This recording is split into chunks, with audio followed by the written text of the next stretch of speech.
তো আমি তো এখানেই রাইটিংটা ১ম শুরু করছিলাম শুরু থেকে। আর এখানে আমার সবচেয়ে ভালো লাগে হচ্ছে ইভালুয়েশন পার্টটা। ভাইয়া রাইটিং গুলা আমি হচ্ছে গিয়ে ক্লাসে তো ওইভাবে করি না। কিন্তু আমি যখন যেটা লিখি, ওইটার আগে আমি ওই ক্লাসটা দেখি আরকি। মানে আমার যেহেতু পরীক্ষা এজন্য আমি ক্লাসে খুব একটা অ্যাটেন্ড করি না। কিন্তু আমি একটু ফাস্ট করে আম লিখে দেখে রাইটিং করি। তো আমি তো এখানেই রাইটিংটা ১ম শুরু করছিলাম শুরু থেকে। আর এখানে আমার সবচেয়ে ভালো লাগে হচ্ছে ইভালুয়েশন পার্টটা। এই হুম। ইভ্যালুয়েশন এ অনেক কিছু আপনি যখন সরাসরি ধরায় দেন তখন এটা আমার কাছে মানে সহজ লাগে। মনে হয় যে আচ্ছা এই পার্টিকুলারলি এই জায়গাটা ইমপ্রুভ করা আমার জন্য ভালো। তো সেটা আমার মনে হয় যে কেউ যদি রেগুলার একটু প্র্যাকটিস করে আর ক্লাসগুলি ফলো করলে ক্লাস মিস হলেও সমস্যা নাই। কিন্তু কারণ রেকর্ডেড তো থাকেই। যেমন আমি সবসময় রেকর্ডেড ক্লাসই বেশি দেখি। হ্যাঁ, হ্যাঁ। তো আমার জন্য এটা হেল্পফুল হয়। আচ্ছা। অলরাইট। ভাইয়া আমি তো রিসেন্ট জয়েন করেছি, এখন একটা হ্যাঁ, ইভালুয়েট হয়নি, বাট আমি যেটা মানে এই কয়েকদিন ক্লাস করে যেটা ফিল করেছি, লাস্ট ক্লাসে আপনি যেটা অ্যাকচুয়ালি করিয়েছেন রাইটিং, সো আমি চেষ্টা করেছি যে ওটাকেই হচ্ছে আপনি যে সাজেশনস গুলো দিয়েছেন ওটা চিন্তা করেই হচ্ছে আমি ওইটার উপরেই লিখেছি আর কি। তো ইভালুয়েট হলে আই থিঙ্ক বুঝবো যে আমি আর কিভাবে ইমপ্রুভ করতে পারি।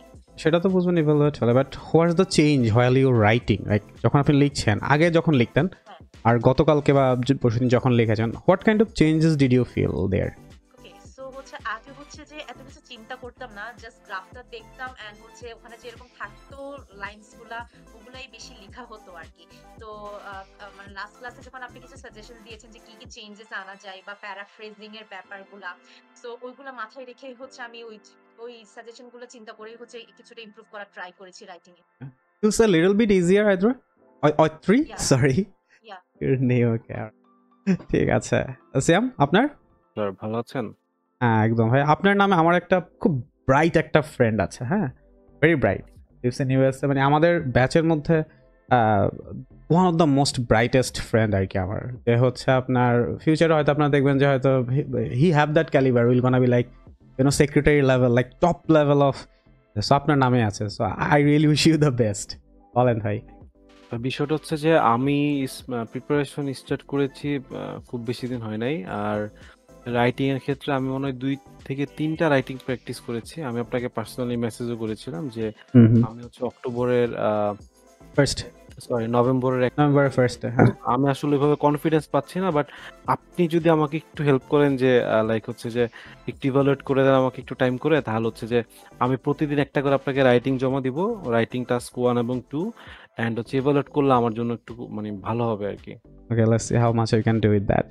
আর হচ্ছে আমি লাস্ট ক্লাস পরে হচ্ছে যে রাইটিংটা জমা দিয়েছিলাম পার্ট 1 এর, ওইটা আমি চেষ্টা করেছি আপনার ফরম্যাটটা ফলো করার জন্য, এবং হচ্ছে আমার কাছে মনে হয় যে It was not a format, it was a strategy. Okay. Okay. Okay you can say Alright. Strategy. So ওইটা আমি ফলো করার চেষ্টা করেছি। আমার কাছে মনে হয় যে আরেকটু যদি বেটার করতে পারি, আরো কিছু রাইটিং লিখলে দেন হচ্ছে ভুল ধরলে আমি হয়তো আরেকটু বেটার এটা করতে পারবেন ইনশাল্লাহ। ওকে।